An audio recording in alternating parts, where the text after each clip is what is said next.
The man I couldn't love. The proposal I had to refuse, a story of family, desire, and heartbreak. Chapter 1, The Golden Cage.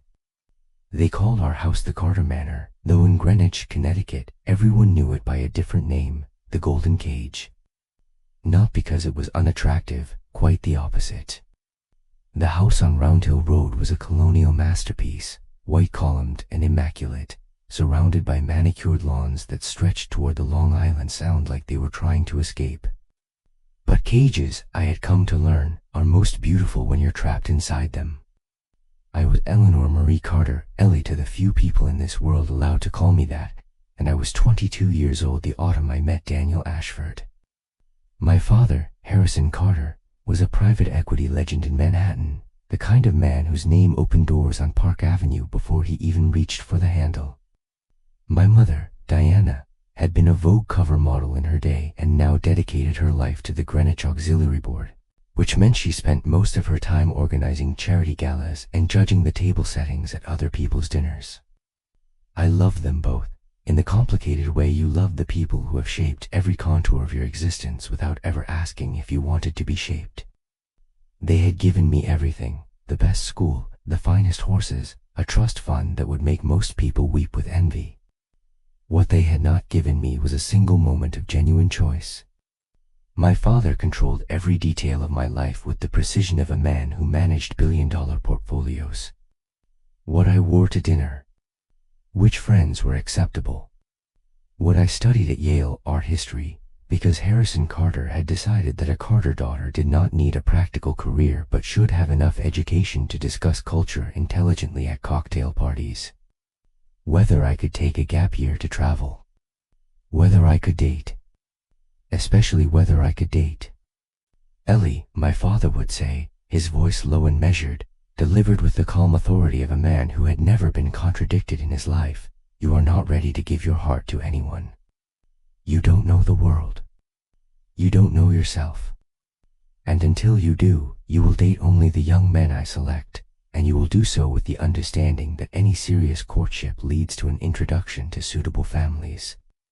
Suitable families. As if I were a pony being shown at a horse auction, evaluated for breeding potential and coat sheen.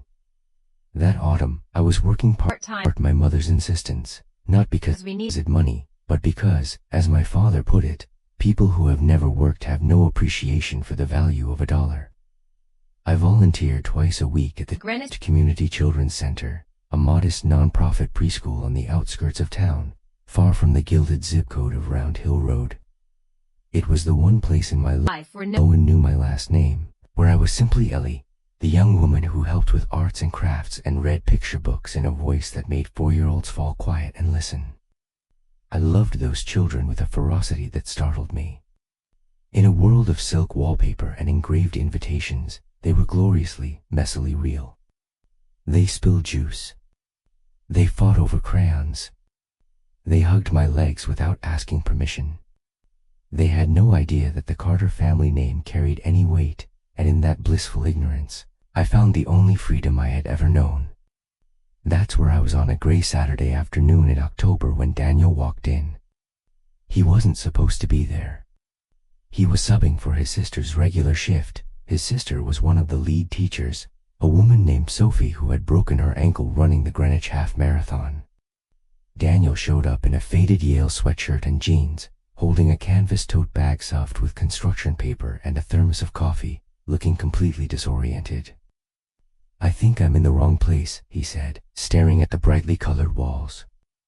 I'm supposed to be at a construction site, is this a daycare? It's a preschool, I said, and I remember that my very first thought, was that he had the most extraordinary eyes. Not blue, not brown, but something in between, the color of strong coffee held up to the light. They were warm and wry and entirely unguarded, and they met mine without the faintest flicker of the calculation I'd grown so accustomed to seeing in men's gazes. He wasn't looking at me and calculating my net worth. He wasn't assessing whether I was a suitable match. He was simply looking at me as a person, standing in front of him, in a room that smelled like finger paint and apple slices. You're not in the wrong place, I said.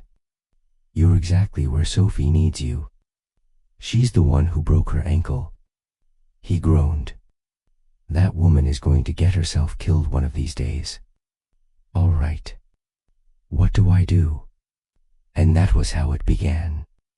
Daniel Ashford, 29 years old, a structural engineer who designed bridges and parking garages and things that were supposed to stand for 100 years, spending his Saturday afternoon learning how to help a room full of 4-year-olds make jack-o'-lanterns out of paper bags. He was terrible at it. Wonderfully, charmingly terrible. He cut the triangles for the pumpkins' eyes crooked, so they looked like the pumpkins were cross-eyed. He got orange paint on his sweatshirt, then green paint in his hair, then somehow managed to get a stripe of purple across his cheekbone that made the children shriek with laughter. He laughed with them, not at himself, not performing humility, just genuinely delighted, as though the whole messy disaster was the best thing that had happened to him all week. Never again, he said to me, watching Tyler Morrison a perfectly good art project by gluing googly eyes all over his paper bag. I am never letting Sophie talk me into anything ever again. But the following Saturday, he was back. And the Saturday after that. Chapter 2, The Forbidden Garden. By November, we had established a rhythm. We would see each other every Saturday at the children's center, and then, after the children left and the room was quiet and the janitor was sweeping up the detritus of 1,000 tiny handprints, we would walk together to the cafe on Greenwich Avenue, the Roasted Bean, a modest place that would have scandalized my parents if they had ever learned of my patronage there. My father did not approve of public coffee shops. He had a private barista. We talked for hours. About everything. About nothing. About the way the late autumn light fell through the cafe windows and turned everything amber. About his work, which fascinated me, the mathematics of weight distribution, the poetry of load-bearing structures, the way a bridge could be both a feat of engineering and a work of art. He showed me photographs on his phone of bridges he had designed across New England, and I was unexpectedly moved by them, by the idea that he built things that were meant to outlast him. "You're different," he said one afternoon, setting down his coffee cup and studying me with those extraordinary eyes. "I can't figure out what your story is, Ellie. You show up every week in clothes that probably cost more than my car payment. You drive a car that still has that new car smell. And yet you're here, covered in paint, happy as a clam, making turkeys out of paper plates with kids who think you're the greatest thing since sliced bread." I felt the familiar cold clutch of fear in my chest. For the first time in my life, I wanted to tell someone the truth. I wanted to tell him about the house on Round Hill Road, about my father's controlled smile and my mother's careful silence, about the gilded prison I had inhabited for 22 years. But the words wouldn't come. Because I knew, I had always known, that telling him would change everything. "Maybe I'm just someone who likes turkeys," I said lightly. He didn't push. He just smiled, a slow, warm smile that reached his eyes and made them glow, and said, "Okay. Keep your secrets. I've got plenty of my own." And he told me about his. His mother had died when he was 17, a long and brutal illness that had drained the family savings and left his father a broken man.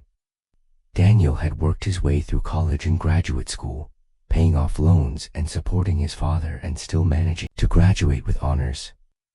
He was $30,000 away from paying off the last of his student loans. He had never taken a cent from anyone, and he never would. "The thing about building things with your own hands," he said, "is that they're actually yours. No one can take them away from you. No one can tell you you didn't earn them." I sat across from this man, this beautiful, stubborn, self-made man, and self the first crack form in the wall I had built around my heart. He was everything my father would despise. He had no family connections, no old money, no inherited legacy. He was a bridge builder from the middle of nowhere, New Hampshire, and he had worked for everything he had. My father would have taken one look at his worn sneakers and his unpretentious charm and decided he wasn't good enough to shine my shoes. And that, right there, was the moment I should have walked away.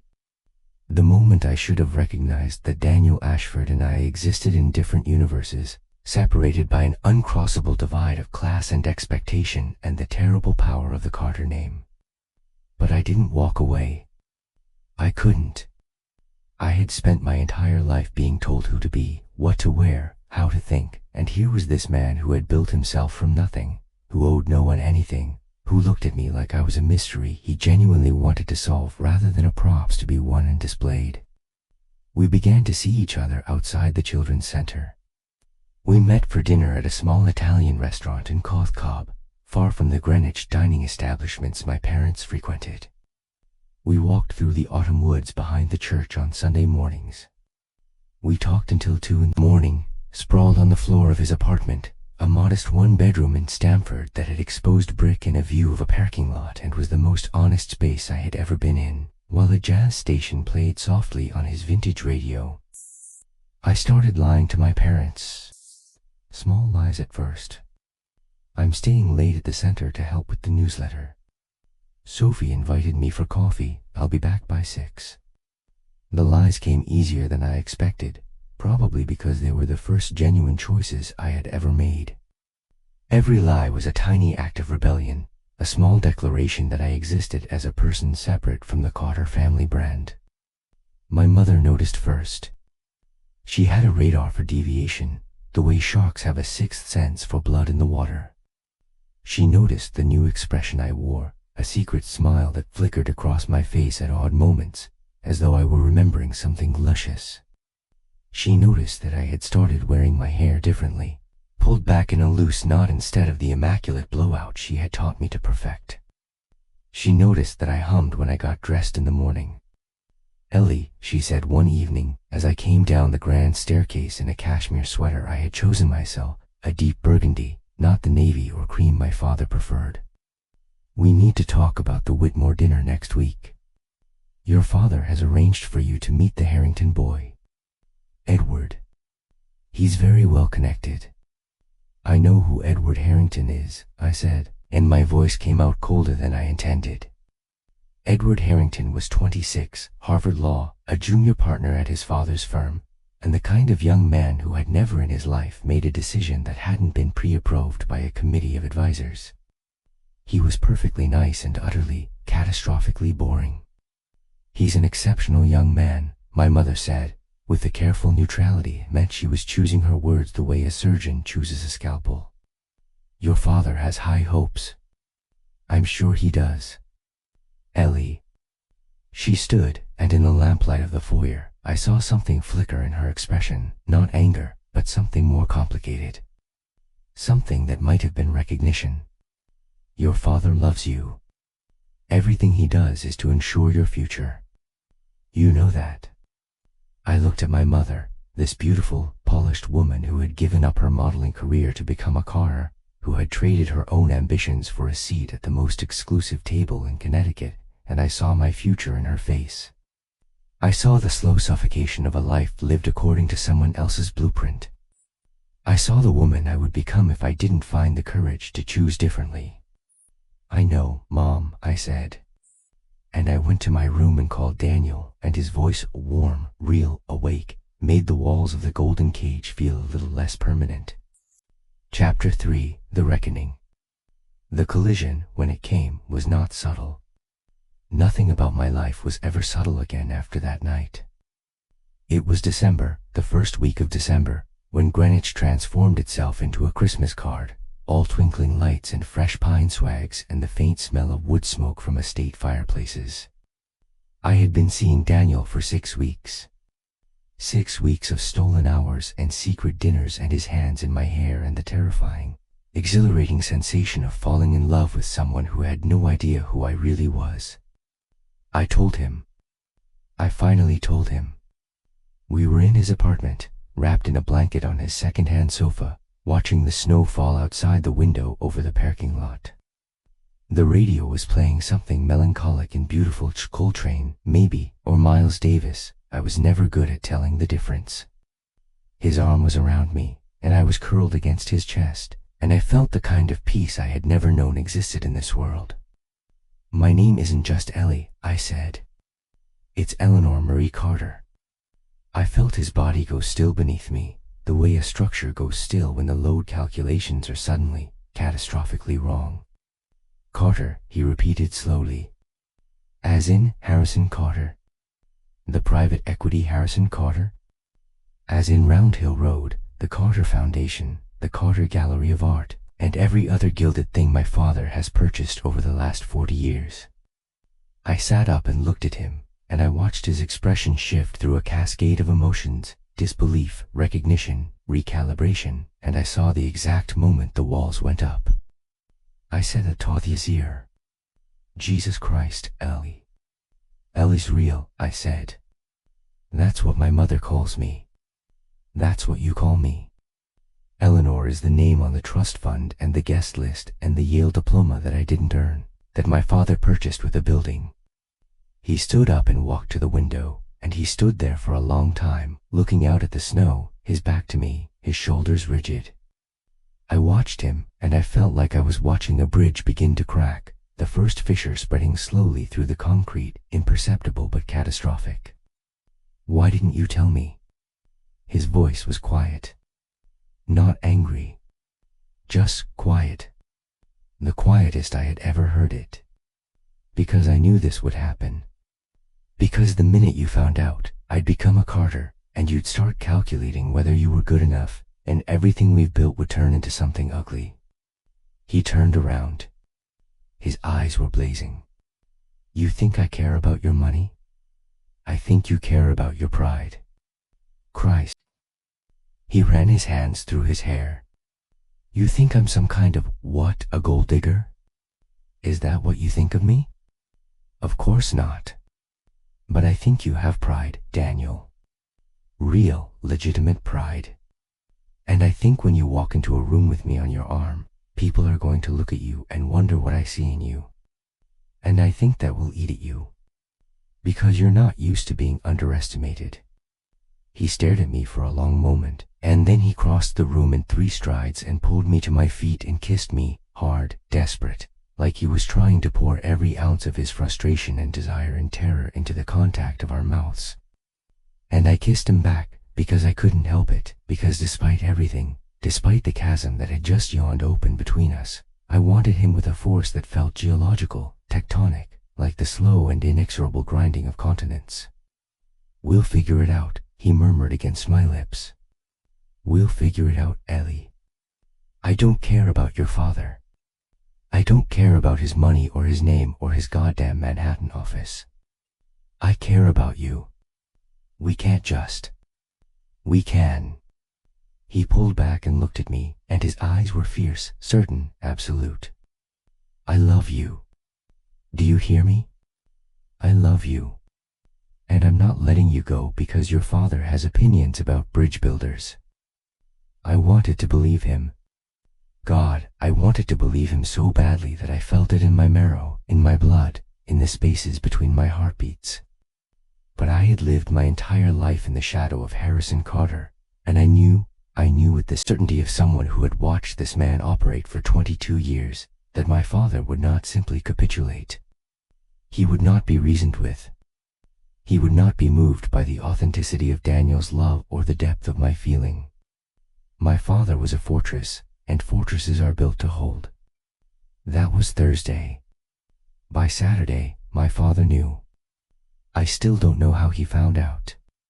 My mother says it was the private investigator he hired after noticing my behavioral changes, a man named Garrett who had been tracking my movements for weeks, photographing my trips to Costco, the Italian restaurant, Daniel's apartment building.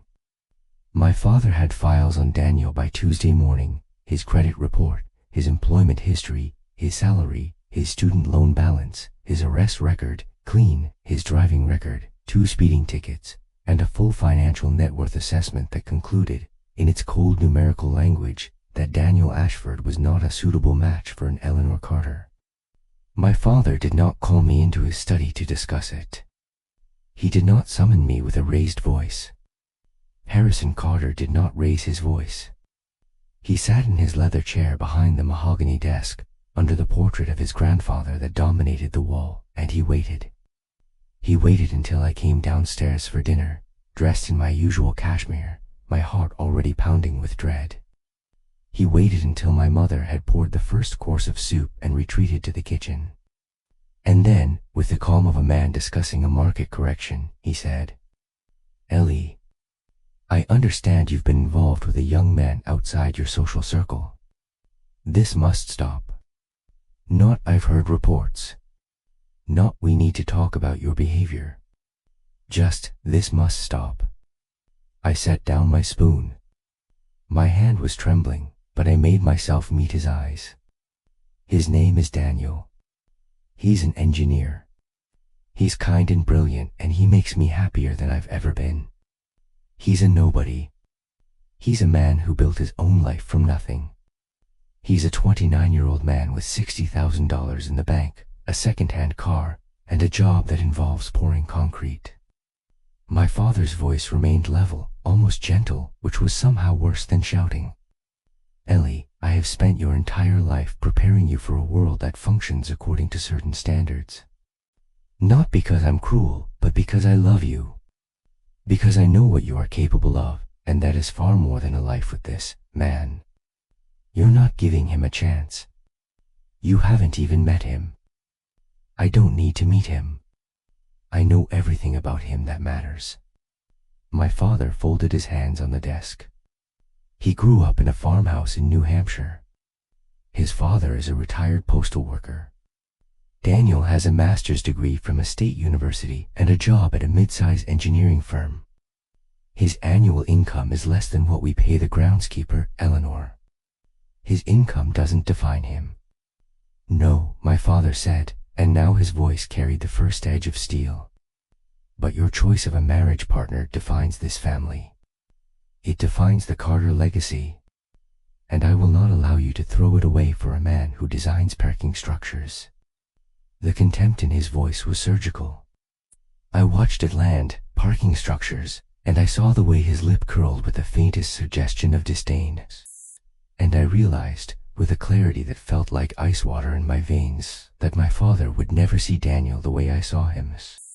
That the divide between their worlds was not something that love could bridge, because my father was not interested in crossing it.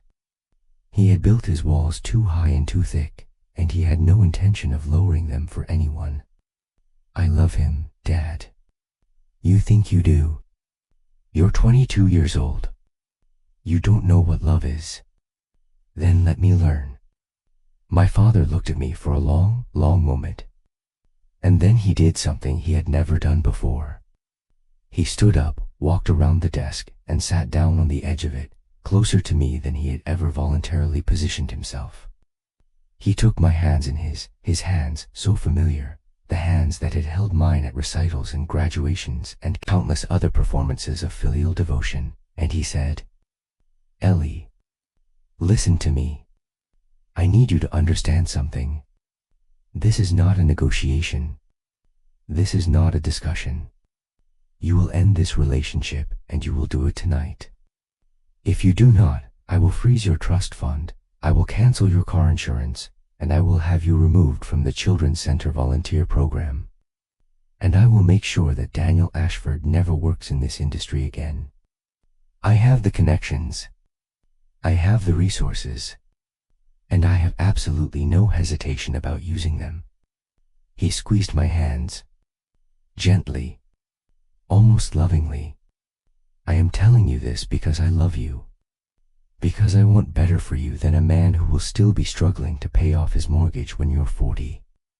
Because the world is hard, Eleanor, and the people in it will eat you alive if you don't have the protection of a family behind you. Daniel Ashford cannot protect you. He can barely protect himself." He released my hands and returned to his chair. "The Whitmore dinner is on the 15th. You will attend, and you will be civil to Edward Harrington. This is not negotiable." I sat in that chair, my father's chair, the chair I had sat in for every important conversation of my life, and I felt the last of my resistance crumble. Not because I believed his threats, though I did, but because I looked at the portrait of my grandfather on the wall, at the long line of Carters stretching back through generations, and I understood, with a terrible and final clarity, that I was not my own person.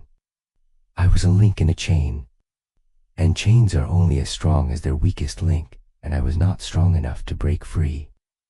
Okay, I said, and the word tasted like ash in my mouth. Chapter 4: The Proposal. I broke up with Daniel in his apartment on a Tuesday night. I drove there in my BMW, the car my father had given me for my 21st birthday, pearl white, smelling of new leather and someone else's idea of freedom, and I sat in the driveway for 20 minutes, watching his window, trying to find the courage to go inside and destroy the only beautiful thing I had ever had. When I finally walked in, he knew. He took one look at my face and he knew, and the expression that crossed his features was something I will carry with me for the rest of my life, a mixture of hope and dread, as though he were standing on the edge of a cliff and hoping someone would tell him the ground was still solid beneath his feet. Ellie. He said my name like a prayer, like a question. I'm sorry, I said, and then I was crying, and I couldn't stop, and he held me on that second-hand sofa with the exposed springs while I sobbed into his sweatshirt, and I told him everything. The investigator, the threats, the frozen trust fund, the Whitmore dinner, Edward Harrington and his Harvard law degree and his pre-approved future. When I finished, he was quiet for a long time. Then he said, I can fight him. You can't. I can try. I can. Daniel. I pulled back and looked at him, and I memorized his face, every line, every shadow, every trace of the man I was leaving behind. You're an engineer. You calculate load-bearing capacity. You know when something is structurally unsound and needs to be torn down and rebuilt. This, I gestured between us, between our two worlds, this is not something you can engineer your way out of. My father is not a problem. He is a force of nature. And you can't fight a force of nature. You can only survive it. Then come with me, he said, and his voice cracked on the words, and I saw tears in his eyes for the first time. This man who had never cried, who had held his mother's hand through her final months without flinching, who had worked 18-hour days for years to pay off his loans. Come with me. We can leave. We can go somewhere he can't reach us. New Hampshire, California, anywhere. I don't care about the money, Ellie.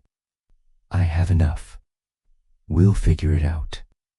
And God help me, I almost said yes. I almost took his hand and ran. I imagined it, a small house, a different life, waking up next to him every morning without the shadow of Harrison Carter falling across our bed. It was the most beautiful dream I had ever had. But I couldn't.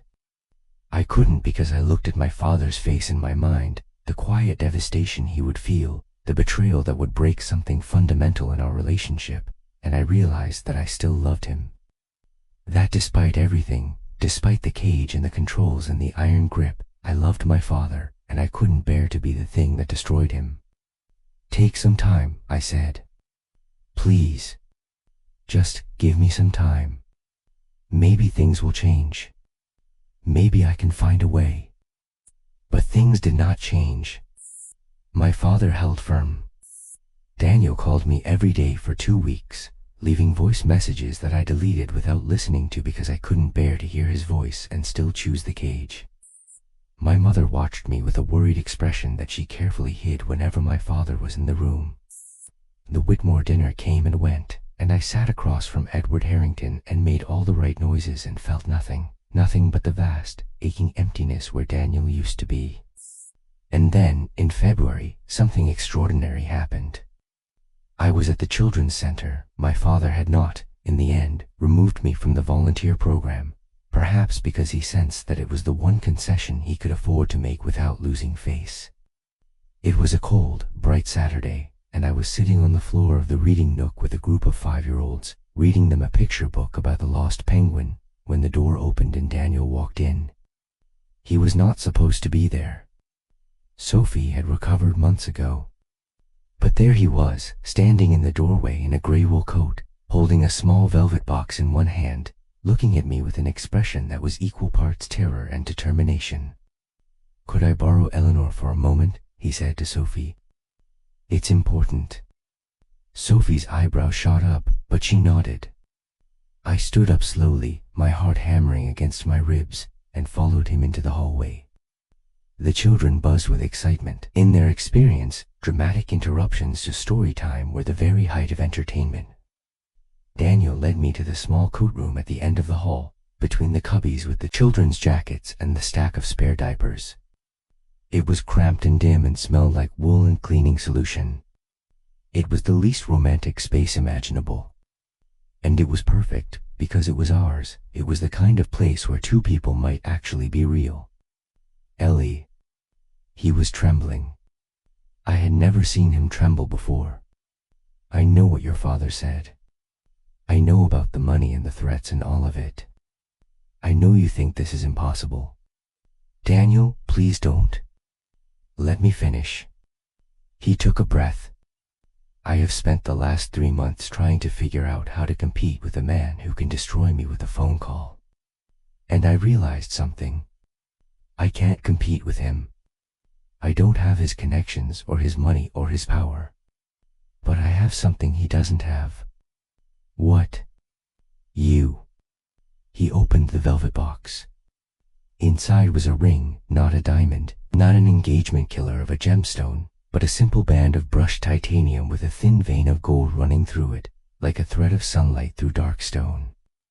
I designed it myself. It's a load-bearing ring. See this? He pointed to the gold vein. This is the stress line. The point where the structure carries the most weight.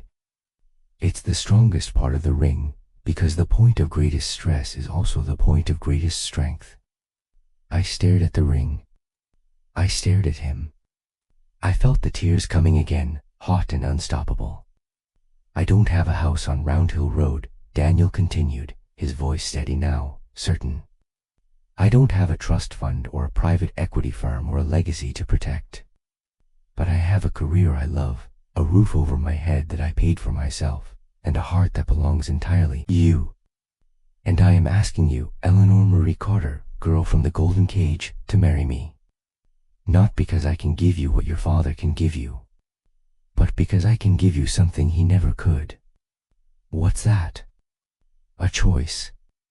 He met my eyes. I'm asking you to choose. Not for the family. Not for the legacy. Not for the money or the name or the Connecticut zip code. For yourself. For the life you actually want to live. I stood in that cramped coat room, surrounded by children's snow boots and spare mittens, and I felt the full weight of the decision pressing down on me like a collapsing structure. I thought of my father, alone in his study, learning that his daughter had chosen a bridge builder over a legacy. I thought of my mother, standing in the foyer, watching her own life story repeat in her daughter's choices. I thought of Edward Harrington and the Whitmore dinner and the endless parade of suitable young men my father had lined up for my inspection. And then I thought of Daniel. Of his hands building things. Of his voice reading bedtime stories to 4-year-olds who thought he was wonderful. Of the way he looked at me like I was a mystery worth solving, not a prize worth owning. Of the life we could have, of modest and honest and real, built with our own hands, unencumbered by legacy and expectation. I choose you, I whispered. God help us, Bo, I choose you. His face broke into the most radiant smile I had ever seen. He kissed me, there in the coat room, among the mittens and the snow boots and the smell of wool, and I felt the golden cage door swing open for the first time in my life. But even as I said yes, even as he slipped the ring onto my finger and held my face in his hands, I knew that the hardest part was not the choosing. The hardest part was what came next. Because choosing Daniel meant losing my family, and I was not ready, I was not strong enough to pay that price. Not yet.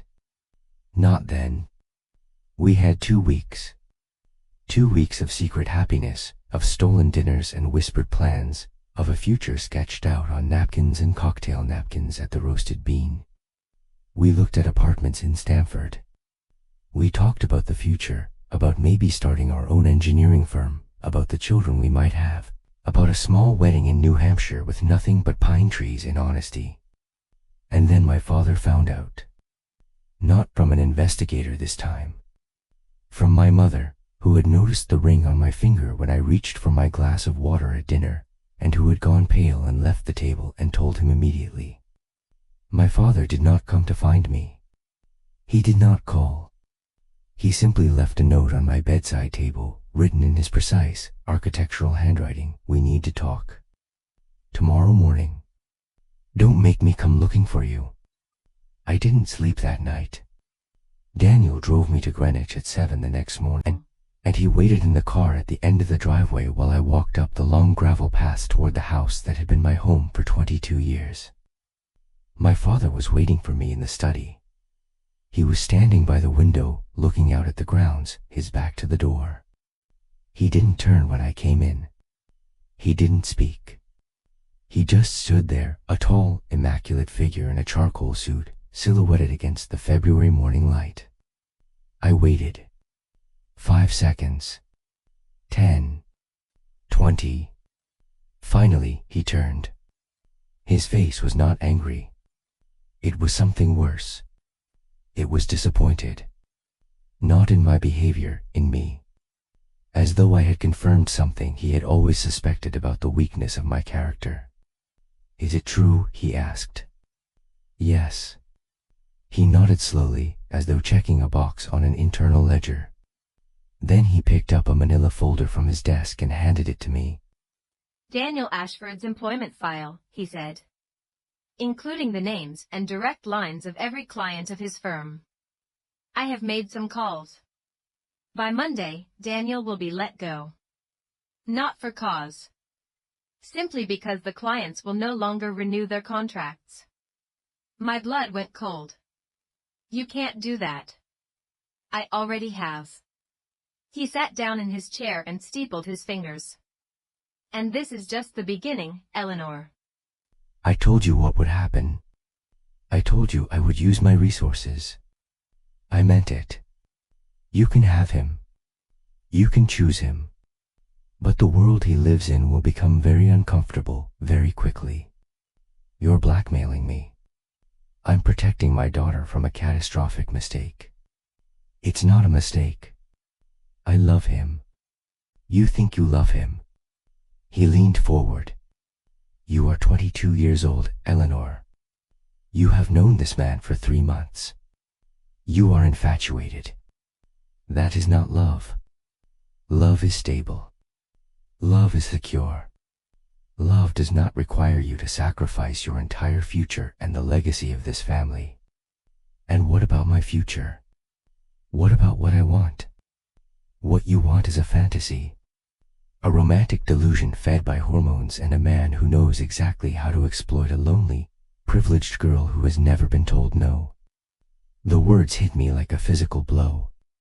I felt them land, lonely, privileged girl, and I watched my father's face as he said them, and I saw no regret, no hesitation, no softening. He meant every syllable. Here is what will happen, my father continued. You will end this relationship. You will do it today. You will go back to school. I've arranged for you to take them cats in the spring, and then you'll apply to Columbia Medical School. You will become a doctor, or you will do something equally respectable and ambitious. And in the meantime, you will begin a courtship with a young man named William Whitfield, whom I have personally selected, and who comes from a family I have known for 30 years. And if I refuse? My father smiled. It was the most terrifying thing I had ever seen. Then Daniel Ashford will not only lose his job.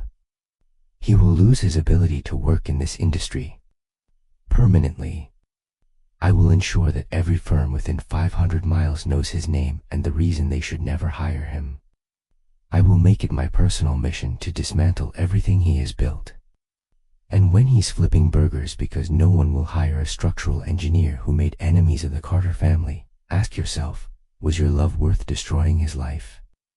I stood in my father's study, the manila folder in my hands, and I understood, with perfect and horrible clarity, that he was not bluffing. Harrison Carter did not bluff. He calculated. He strategized. And he always won.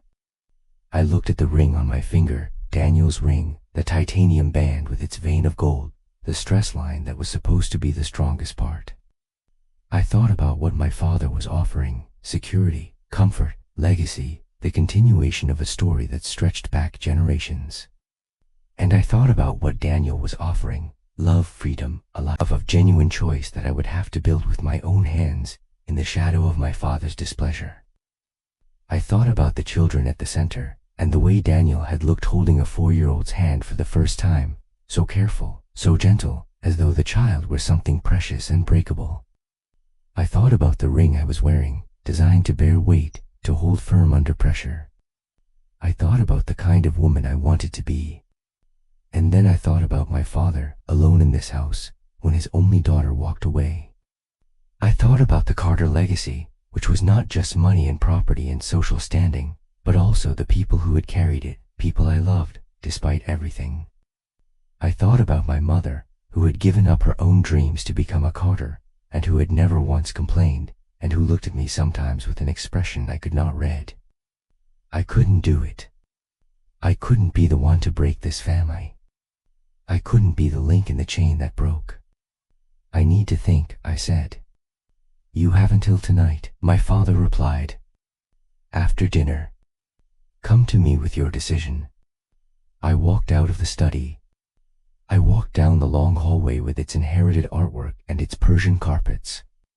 I walked out the front door and down the gravel path to where Daniel was waiting in the car, his face full of hope and terror and love. I got in the passenger seat. I looked at him. I took off the ring and placed it in his palm and closed his fingers around it. I can't, I said. And the sound that came out of him was not a word. It was a sound I have never been able to replicate or forget, something between a laugh and a sob, the sound of a structure collapsing under a load it was never designed to bear. Chapter 5: The Aftermath. The weeks that followed were the darkest of my life. Daniel called me 17 times on the first day. I didn't answer. I couldn't. I sat in my room with my phone on silent, listening to it vibrate against my nightstand, each vibration a small act of violence against everything I wanted. He called from different numbers after that: Sophie's phone, a coworker's phone, once from a number I didn't recognize that I later learned was a payphone on the post road. He showed up at the children's center, and I hid in the supply closet until Sophie texted me that he was gone. He drove to Round Hill Road and sat in his car at the end of the driveway for hours, and my father had the security gate locked and the private security firm installed, and still Daniel came. For 3 weeks, he came. And then he stopped. I found out later, from Sophie, that he had taken a job offer in Portland, Maine, a small engineering firm that specialized in historic bridge restoration. He had left Greenwich, left Connecticut, left everything we had built together, and he had started over. Again. Alone. The way he had always done things. I enrolled in the MCAT prep course my father selected. I attended the Columbia Medical School information session. I met William Whitfield for brunch at the Garden City Hotel, and I made polite conversation and laughed at his jokes and felt nothing but the hollow space where Daniel used to be. William was tall and handsome and well-mannered and utterly, catastrophically boring, and when he talked about his plans to join his father's law firm and run for state senate by 40, I wanted to scream. But I didn't scream. I smiled. I nodded. I let my father introduce me to the Whitfield family at a charity polo match in Palm Beach, where I wore a cream linen dress and expression of pleasant vacancy and felt like I was watching my own life from a great distance, through a thick pane of glass. By April, my father announced that William and I were officially courting. By June, the engagement was announced in the Greenwich time. By August, the wedding date was set for October, a grand affair at St. Church on the Green, with a guest list of 400 that read like a who's who of Connecticut's old guard. I said yes to the dress. I said yes to the flowers. I said yes to the caterer and the band and the engagement party and the bridal shower and all the 1,000 small decisions that went into the construction of a wedding that was less about love than about the merger of 2 family brands. And then, 2 weeks before the wedding, William Whitfield proposed a prenuptial agreement. Not an unusual thing in our world. Quite the norm. But the terms William's lawyer had drafted were unusually aggressive. They essentially stripped me of any claim to the Whitfield family assets while guaranteeing William a generous monthly allowance and full ownership of the marital home in the event of divorce. My father reviewed the document and pronounced it reasonable. My mother said nothing.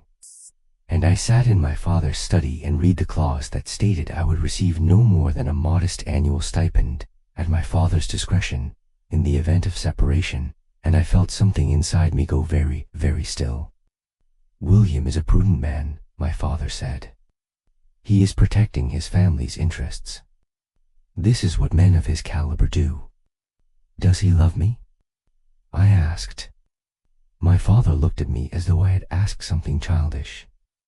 Love is what comes after the contract is signed. The rest is just logistics. That night, I went to my mother's room. She was sitting at her vanity, removing her makeup with a methodical precision, and she applied to everything, and I sat on the edge of her bed and watched her reflection in the mirror. Did you love Dad when you married him? She paused. The cotton pad hovered near her cheek. In the mirror, her eyes met mine. That's not the right question, Ellie. What's the right question? The right question is whether I chose him. Whether, on the day I stood beside him and made my vows, I made them with open eyes. She resumed removing her makeup. I did. I saw who he was. I understood what he wanted. And I chose it. That's the difference between a smart marriage and a foolish one. Does he make you happy? My mother set down the cotton pad. She turned around, and for the first time in my life, I saw her without her armor, without the careful composure, without the practiced smile, without the subtle shield she wore like a second skin. She looked tired. She looked like a woman who had been holding something heavy for a very long time. Happy is a luxury for people who can afford it, she said. Your father is a good man, Eleanor. He is honorable and loyal, and he has never once been unfaithful. He provides for this family with a dedication that I sometimes think borders on the obsessive. What he is not is warm. He does not know how to be warm. But he knows how to build. And I chose to build my life inside what he built. That has to be enough. That night, lying in my bed in the room that had been mine since childhood, the canopy bed, the silk curtains, the view of the grounds that stretched to the tree line like a promise of something beyond, I thought about my mother's words. I thought about building my life inside what someone else had built. I thought about whether that was enough. Whether it had to be enough. Whether the things we settle for, the lives we accept because the alternative is too terrifying to contemplate, are actually sanctuaries or just another kind of cage. I called off the wedding 3 days later. My father did not speak to me for 2 weeks. Not a single word. He sat at dinner across from me, in the same chair he had always occupied, and he ate his food and read the Wall Street Journal and never once acknowledged my existence. It was the most brutal punishment he could have devised, and he knew it. My mother found me crying in the conservatory on the 3rd night of his silence. You've destroyed him, she said quietly. You know that, don't you? I know. He had already sent out the save-the-date cards. The Whitfields are furious. Edward has been receiving calls all week, people asking what happened, why the Carter girl broke it off. Your father will have to rebuild relationships that took him decades to establish. I know, Mom. And what will you do now? I looked at her. I don't know. But I can't marry a man I don't love. I can't build a life inside a prenuptial agreement that treats me like a liability. And I can't spend the next 40 years sitting across from my father at dinner, pretending I didn't make the biggest mistake of my life. My mother was quiet for a long moment. And then she did something she had never done before. She sat down next to me and put her arm around my shoulders, and she held me while I cried. Then we will figure it out, she said. Together. But we didn't figure it out. Not really. My father eventually broke his silence, but the words he used were measured and cold. You have made your choice. I will support you at a distance. But understand that your decision has consequences, and you will live with them. He meant it. He supported me at a distance for the rest of my life. The trust fund remained accessible. He could have frozen it, but he didn't. But the intimacy was gone. The warmth that had existed between us, however conditional, evaporated. We became polite strangers sharing a house, orbiting each other with careful civility, two people who loved each other and could no longer find a language to express it. Chapter 6: The Long Years. I was 23 years old when I left the Carter orbit and tried to build a life of my own. It was harder than I expected. I had a Yale art history degree that my father had essentially purchased, a trust fund that gave me financial independence but no actual skills, and a social circle that evaporated the moment I was no longer useful as a Carter connection. The women I had considered friends, the daughters of my father's associates, the girls from the Greenwich Junior League, melted away like morning frost, and I spent the first 6 months of my post-engagement life receiving invitations to parties I was no longer invited to and calls from people who wanted to know if the rumors about my breakdown were true. I moved to New York City, to a one-bedroom apartment in the West Village that cost more than Daniel's entire Stanford apartment but felt like a closet in comparison to Round Hill Road. I took a job at a non-profit children's art program in the Bronx, which paid almost nothing but which made me feel, for the first time since leaving the Children's Center in Greenwich, like I was doing something that mattered. I thought about Daniel constantly. I thought about him when I woke up in the morning and when I fell asleep at night. I thought about him when I saw a bridge on the news and wondered if he had designed it. I thought about him when I passed a parking garage and imagined him calculating load tolerances and stress points. I thought about him constantly, relentlessly, the way you think about a song you can't get out of your head, except the song was your whole heart.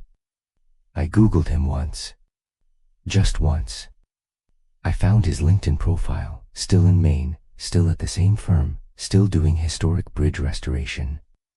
There was a photo of him standing in front of a bridge he had recently completed, and he looked older, thinner, more serious. And there was something in his expression that I recognized, the look of a man who had learned to carry something heavy without showing it. I also found out, through Sophie's occasional Christmas cards, that he had married a woman named Claire in the spring of that year. A librarian from Portland. Quiet, intellectual, the kind of woman who wore cardigans and sensible shoes and who would never, ever cause a scene at a charity gala.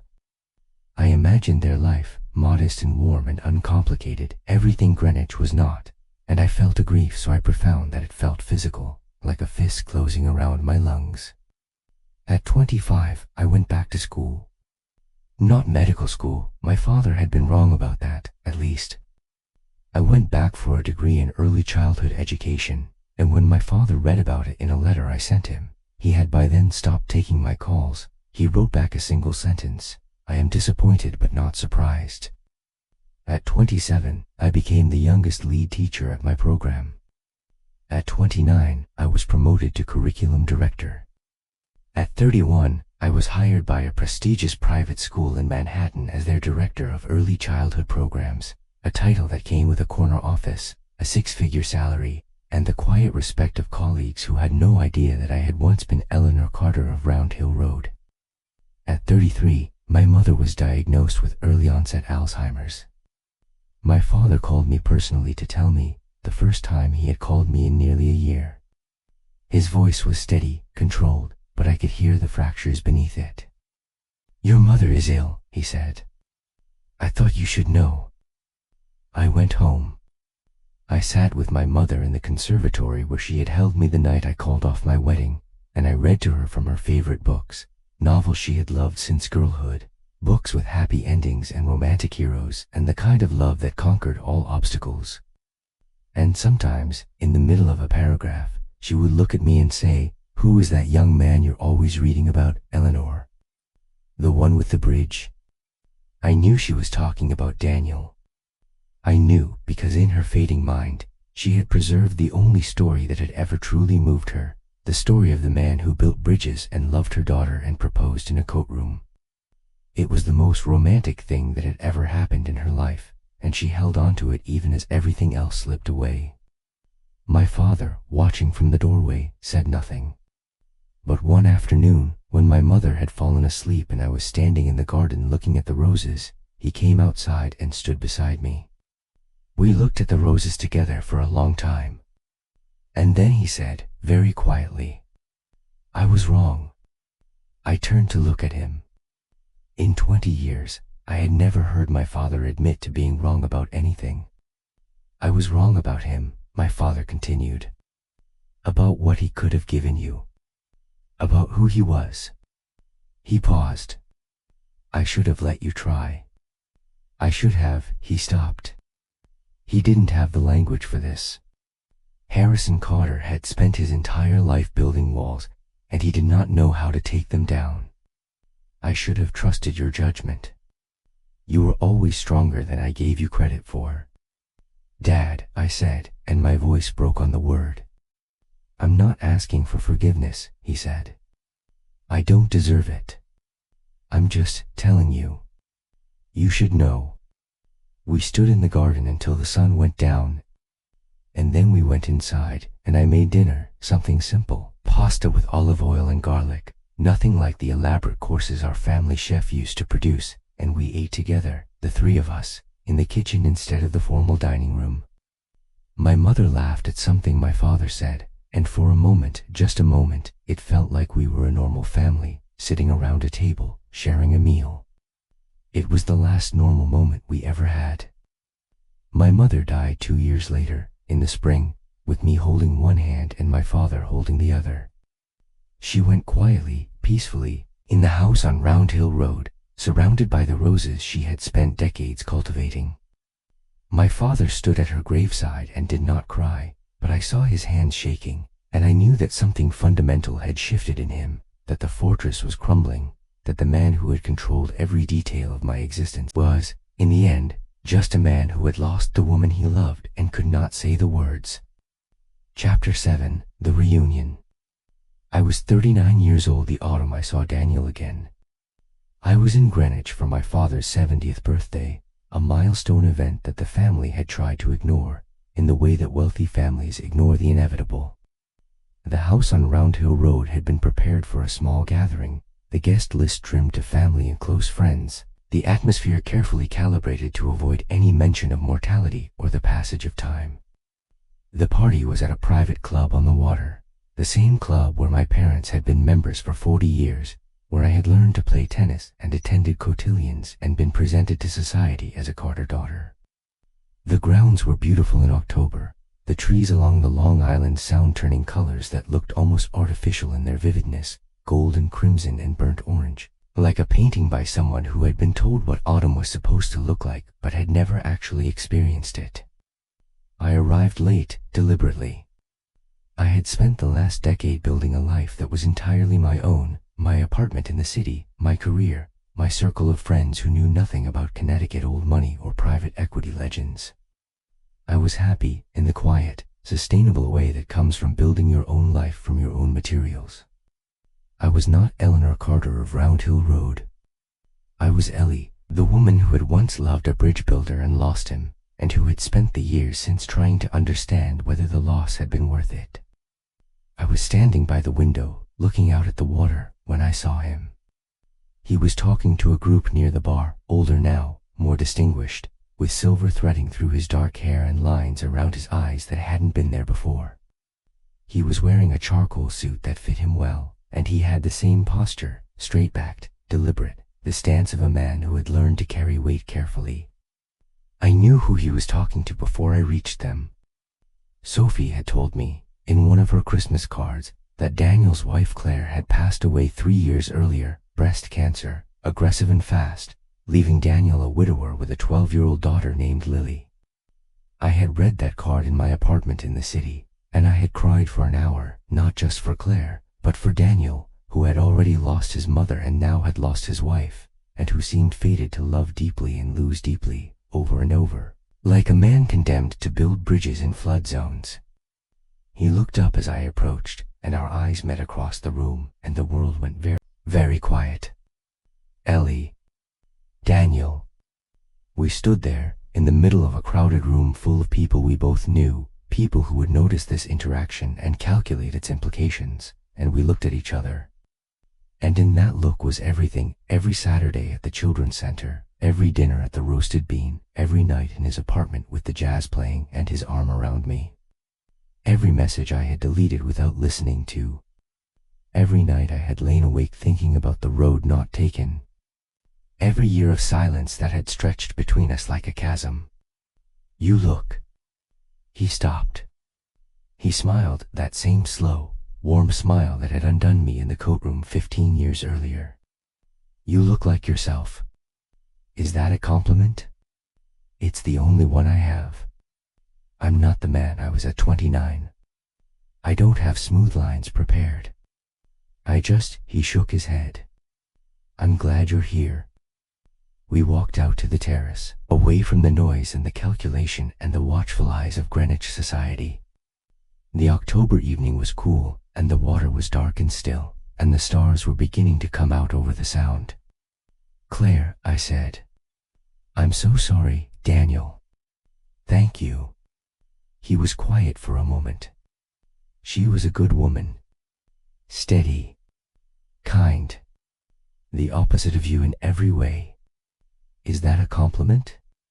This time he laughed, a real laugh, surprised and genuine. You're still impossible. I learned from the best. We stood at the railing and looked at the water, and for a long time neither of us spoke. The silence between us was not uncomfortable. It was the silence of two people who had said everything important to each other 15 years ago and who were now, tentatively, trying to find a language for the years in between. Lily, I said. Sophie told me about her. She's 12. She's brilliant. She's also furious at the world for taking her mother, which means she's currently in her bedroom writing angry poetry and refusing to come to parties. He smiled, a father's proud, exasperated smile. She gets it from me. I bet she's incredible. She is. He turned to look at me. What about you, Ellie? What does your life look like these days? And I told him. I told him about the school, about the children, about the apartment in the West Village and the small group of friends who had become my family. I told him about my mother and the conservatory and the roses. I told him about the years of learning to be a person rather than a brand, about the slow and painful process of figuring out who Eleanor Carter actually was when you subtracted the name and the money and the expectations. What about you? I asked. The bridges? Still building them. His eyes lit up in a way I remembered, the way his eyes used to light up when he talked about strength calculations and load-bearing architecture. I have a project in Boston right now, a pedestrian bridge over the Charles. It's a suspension design. The cables are based on a principle I developed after we... He stopped. After, I agreed softly. I've spent a lot of years thinking about load-bearing structures, Daniel said. About what makes a bridge hold. And I've come to believe that the most important principle is redundancy. You don't build a bridge to carry one load perfectly. You build it to carry multiple loads, to flex and adapt, to hold even when the conditions change. Because conditions always change, Ellie. The only constant is the structure itself. The question is whether it's strong enough to flex without breaking.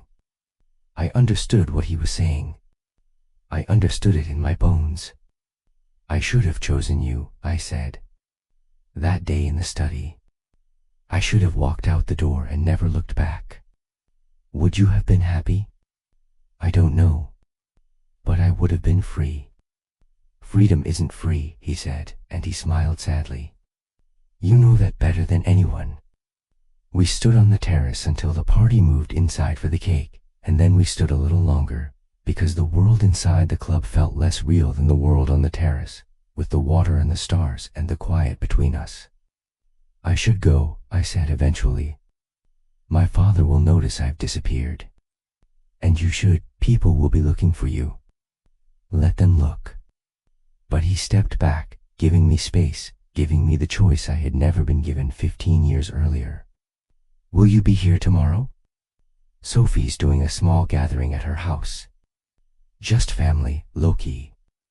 I'd like you to come. Will you be there? If you are. I looked at him, this man I had loved and lost and spent 15 years trying to forget. This man who had built his life from nothing and lost the people he loved most and kept building anyway, who had learned to carry weight without showing it and to love without demanding guarantees. Yes, I said. I'll be there. Chapter 8, The Road Back. The next year was the strangest of my life. Sophie became, almost immediately, a bridge between Daniel and me, not a romantic bridge, not yet, but a bridge nonetheless. She invited me to things. She invited him to things.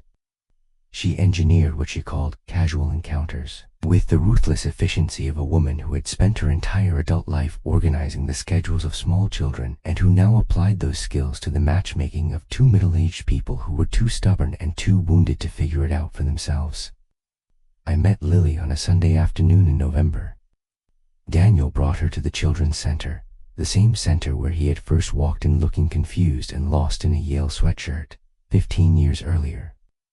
She was tall for her age, dark-haired like her father, with the same extraordinary coffee-colored eyes.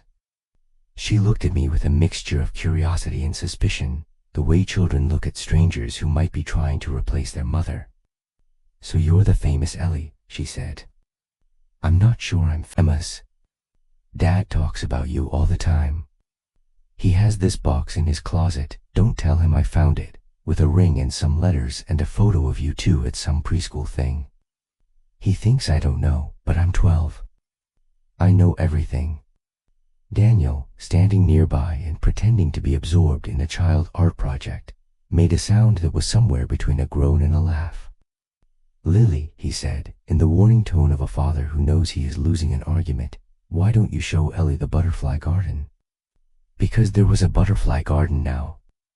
The center had expanded, built a small outdoor classroom with a garden that attracted monarchs and swallowtails, and Daniel had designed and built the pergola himself, in his spare time, for no pay.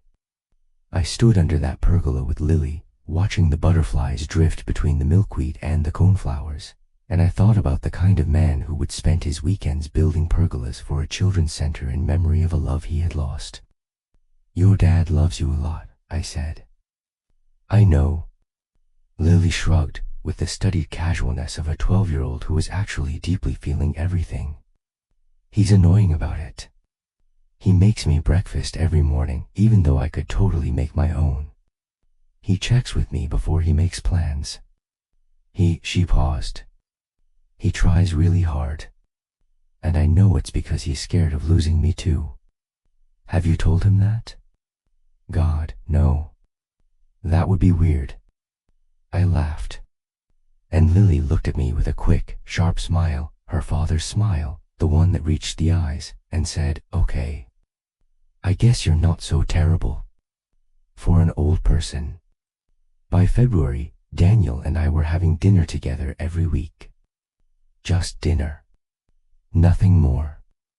We talked about Lily and the center and the state of the world and the bridges he was building and the children I was teaching. We did not talk about the past, except in small, careful doses, a reference to a song that reminded us of his apartment, a mention of the ring he had designed, a quiet acknowledgement of the life we had almost had. You know, he said one evening over pasta at a small restaurant in Cosca, the same Italian place where we had eaten 15 years earlier, though it had changed owners twice since then. I used to hate this town.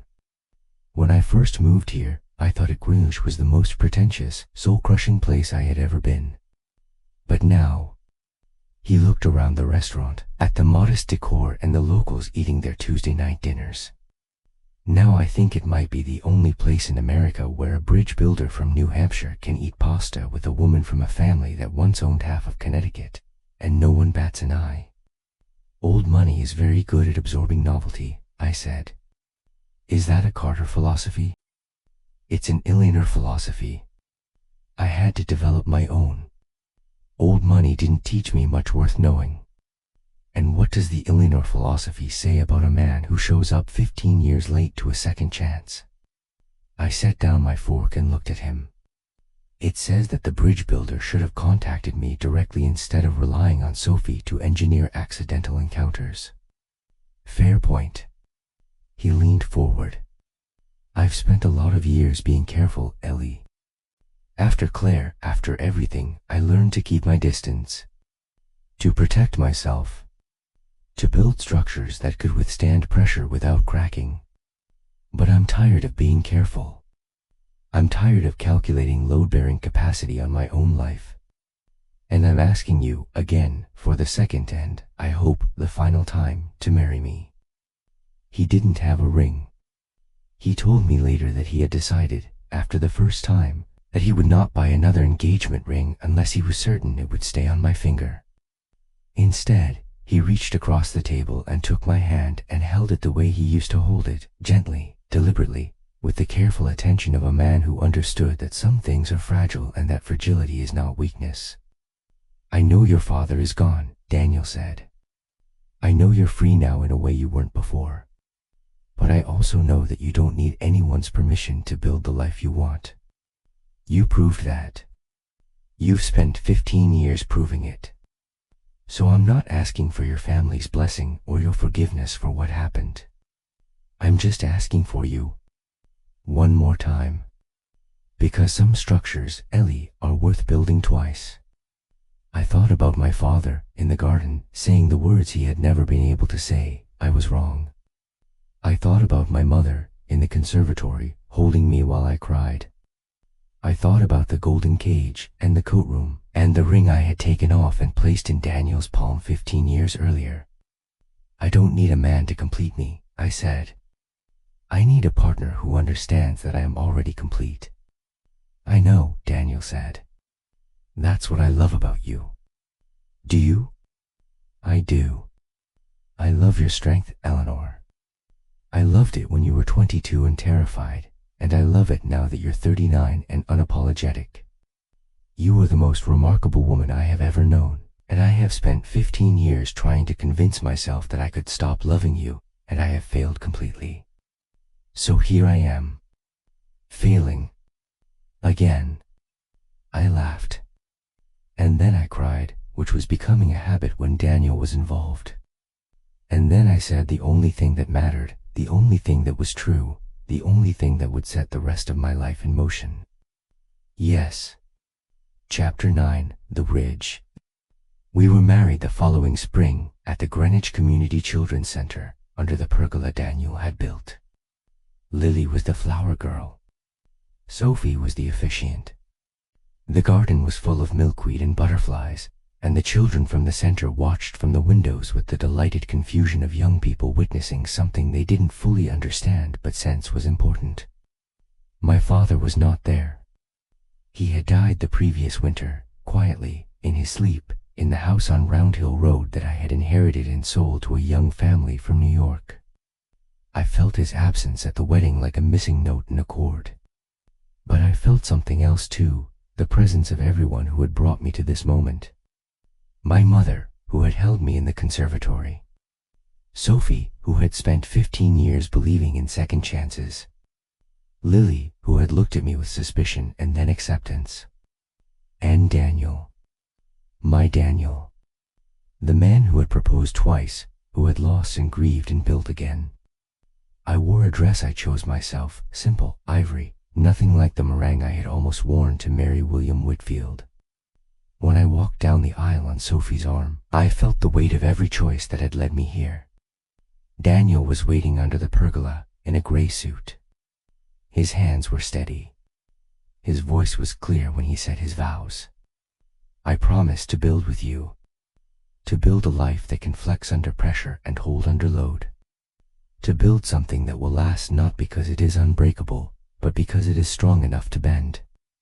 I put my hands in his. I looked into his coffee-colored eyes. And I said the words I had waited 15 years to say. I choose you. Not because I need to. Not because someone told me to. But because of all the bridges I have ever seen, you are the one I want to cross. Lily whispered loudly. That was so cheesy, you guys. Everyone laughed, including me, especially me. After the ceremony, Daniel and I stood alone under the pergola as the sun went down over the sound. Was it worth it? He asked. The wait? It was worth it. Because it led us here. The first year of our marriage was a study in adjustment. We moved into a modest Victorian in Stamford with a wraparound porch and a garden Daniel had already begun planning. Lily moved in with us, and for the first few months, there was careful choreography around each other's habits and the thousand small negotiations that come with blending a family. Lily and I circled each other with wary respect. She had her mother's taste in music. She played classical piano in the evenings, Debussy and Chopin drifting from the room we had converted into a music studio, and her father's stubborn streak. She did not make things easy, and I understood why. She had lost her mother. She had watched her father grieve for 3 years. And now there was a stranger in her house. So I gave her space. I gave her time. I made her breakfast and didn't comment when she barely touched it. I drove her to piano lessons and sat in the car reading. I waited. The breakthrough came in October, 6 months after the wedding. We were in the garden, and Lily was sitting on the porch steps when a monarch butterfly landed on her shoulder. She went absolutely still. You shouldn't move, I said, coming out with iced tea. They're delicate when resting. I know. Her voice was barely a whisper. Mom used to say butterflies are proof that things can change. Your mom was right. My mom told me, before she died, that Dad would find someone again. She said love isn't finite. That you can love more than one person, and it doesn't make what you had before any less real. I sat down next to her. The butterfly rested on her shoulder for a long moment, wings slowly opening and closing, before lifting off toward the milkweed. She sounds extraordinary, I said. She was. Lily looked at me, and for the first time, I saw something that wasn't weariness. Just openness. She told me you were the one who got away. The great Wadith of his life. She told you that? She knew everything about Dad. That was her gift. Lily stood and brushed off her shorts. But I'm starting to understand now. By the following spring, Lily called me Ellie. By summer, she asked me to help with her architectural sketches. She was passionate about drawing footbridges and elevation views, and Daniel encouraged her interest by teaching her the principles of structural design. She had her father's eye for form and her mother's sensitivity to proportion, and the sketches she produced were precise and creative at the same time. You should think about architecture, I told her one evening as she spread her latest project across the kitchen table, a detailed drawing of a pedestrian bridge over a small creek. I don't know. It's a lot of school. School isn't so bad. I went to Yale. Yeah, but you said that didn't really count. I laughed. Fair point. But you can build anything you want. You're smart and creative and you understand what it means to build something that matters. What's that supposed to mean? It means you've watched your father build bridges your whole life. You've seen what happens when a structure holds and what happens when it doesn't. That's not something you learn from textbooks. That's something you feel. Lily was quiet for a long moment. Then she hugged me, quick and awkward, the way 12-year-olds hug when they aren't yet comfortable with their own affection. Thanks, Ellie, she said. And then she went upstairs, leaving me with tears in my eyes and a feeling in my chest that I can only describe as fullness. Daniel found me at the window a few minutes later. She's something, isn't she? She's her father's daughter. Is that a compliment? It's the only one I have. We stood watching the garden as the light faded, as the butterflies retreated to their roosts and the shadows lengthened. I thought about the bridges Daniel had built, the literal ones and the metaphorical ones. The bridge to Portland, where he had retreated after I broke his heart. The bridge to Claire, who had been his partner for a decade and who had given him Lily and a home and the kind of steady love he deserved. The bridge back to me, which had taken 15 years to cross. "You're thinking too loud," Daniel said. "I can hear it from here. I'm thinking about load-bearing structures." "Ah, my favorite topic." He put his arm around me. "What about them? The strongest ones aren't the ones that never bend. They're the ones that flex and adapt. They're the ones that can handle unexpected weight without collapsing." Sounds like a metaphor. Maybe. Or maybe I'm just proud of the work you do. I turned to face him. "I love you, Daniel Ashford. I loved you at 22 when I was too afraid to choose you.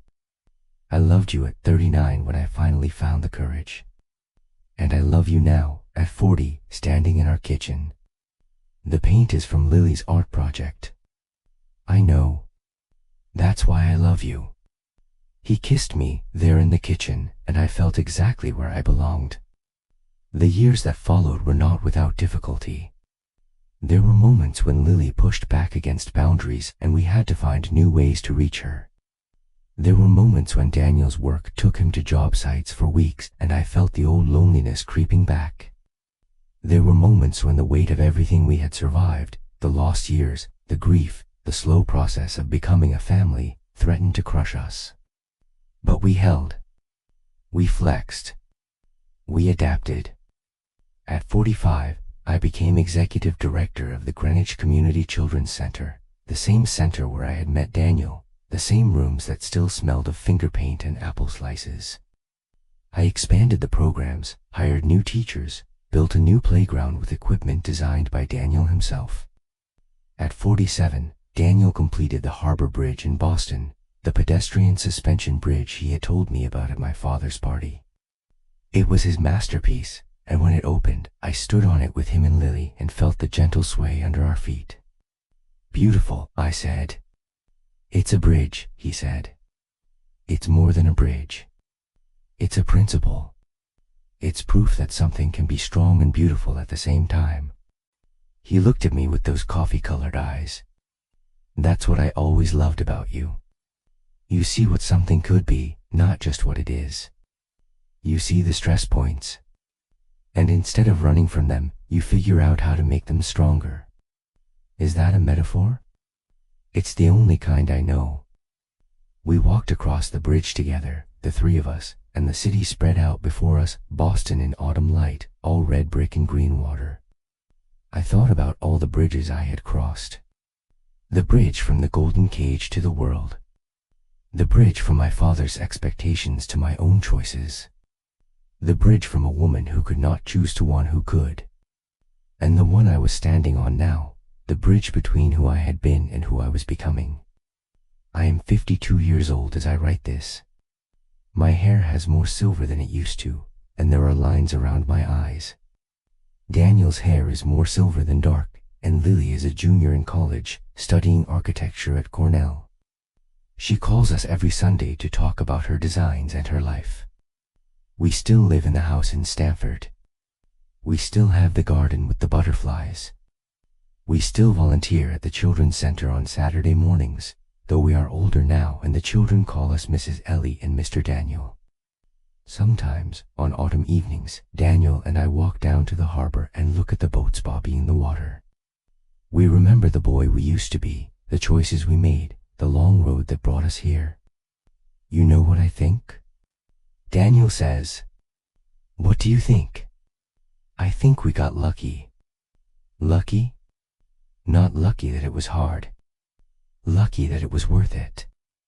Lucky that we found our way back. He takes my hand. Some things are worth the wait. Some structures are worth building twice. I lean into him, there by the water, and I feel the full weight of my life, the grief and the joy, the loss and the love, settle into my bones like a bridge settling into its foundation. Not collapsing. Not breaking. Just holding. Holding everything I am and everything I have been and everything I am still becoming. And for the first time in my life, I am not afraid of what comes next. Because I know, with the certainty of a woman who has learned to build her own structures, to carry her own weight, to flex without breaking, that whatever comes next, I can bear it. We can bear it. Together. The end. Epilogue, the view from here. It is spring as I finish writing this. The garden is coming back to life after another New England winter. The milkweed is sprouting, the butterfly bush is leafing out, and the pergola Daniel built 20 years ago is still standing, stronger than ever, the wood weathered to a beautiful silver gray that matches his hair. I think about the woman I was at 22, standing in a coat room with a ring in my palm, paralyzed by the weight of a legacy she had never chosen. I think about the woman I was at 39, standing on a terrace in Greenwich, watching the man I loved across a crowded room. I think about all the women I have been in between, the lonely one, the angry one, the one who spent years learning to be a person rather than a brand, the one who finally understood that freedom is not something you are given but something you build, one decision at a time.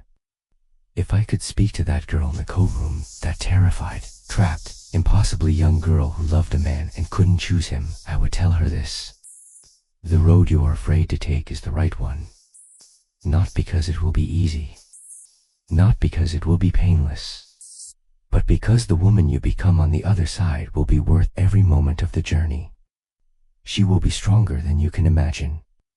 She will be happier than you dare hope. And she will look back at this moment of maximum pain and minimum clarity, and she will understand that it was not the end of her story. It was the beginning.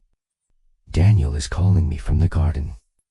He has spotted a monarch butterfly, the first of the season, he says, which means the milkweed is ready and the cycle is beginning again. I set down my pen and walked to the window, and I watched him pointing at the air with the delighted excitement of a man who has never lost his sense of wonder, who has spent his entire life building things that are meant to last and loving people who are meant to stay. Come look, he calls up to me. She's beautiful. And she is. The butterfly rests on a coneflower, wings open to the sun, drinking in the warmth of a spring afternoon. She is small and fragile and utterly ordinary, just another monarch among millions, and she is also, in this moment, the most beautiful thing I have ever seen. Because she is proof. Proof that things can change. Proof that the cycle continues. Proof that even the most delicate creatures can survive the winter and return in the spring, transformed but not destroyed. I walk downstairs and out into the garden, and Daniel puts his arm around me, and we stand together watching the butterfly drink from the flowers we planted together, in the garden we built together, in the life we chose together after 15 years of wrong turns and detours and the slow, patient work of learning how to love without conditions. I was thinking, Daniel says. Dangerous habit. I was thinking about the bridge. The harbor bridge. What about it? I was thinking about how, when we first built it, I was so focused on the engineering, the load calculations, the stress points, the materials, all the technical stuff. He pauses. But now, when I walk across it, I don't think about any of that. I just think about the fact that thousands of people cross it every day. Thousands of people use something I built to get from one place to another. And some of them, maybe, are crossing that bridge because they need to get somewhere important. A job interview. A hospital. A home they've been trying to reach. That's beautiful. That's not the beautiful part. He turns to look at me. The beautiful part is that the bridge doesn't care why they cross it. It just holds. It was built to hold, and it holds, regardless of what the people crossing it are carrying. Whether they are carrying joy or grief or hope or fear, the bridge holds. It doesn't ask them to explain themselves. It doesn't judge their load. It just does what it was designed to do. Slacks, I say. Slacks and hold. At the same time, the butterfly lifts off from the coneflower and drifts toward the pergola, and we watch it go, two people standing in a garden on a spring afternoon, holding the weight of a life that has been hard and beautiful and worth every moment of the struggle. I think about the bridges I have crossed. The ones that were already there, waiting for me to find the courage. The ones I built myself, one decision at a time. The ones that others built for me, Daniel's bridges, Sophie's bridges, even my mother's bridges, built in the quiet spaces of my childhood when she told me that some things were worth the wait. I think about the bridge I am on now. The one that stretches from the life I had to the life I am still building. It sways a little under my feet, sometimes. It makes sounds in the wind that I don't always understand. But it holds. It has always held. And I think about the bridge that is still to come, the one that will carry me from who I am now to who I am becoming. I don't know what it will look like. I don't know what it will be made of. But I know that I will build it carefully, with my own hands, the way Daniel taught me. Flex and hold. At the same time, the butterfly disappears over the pergola, and the garden fills with the sound of birds and the smell of growing things, and Daniel's hand finds mine, and we stand there, two people who found their way back to each other after 15 years of wrong turns, two people who built a life together one honest day at a time. And for the first time in my life, I am not afraid of the bridges still to come, because I know how to build them now. I know how to hold. And I am not alone. Never again alone.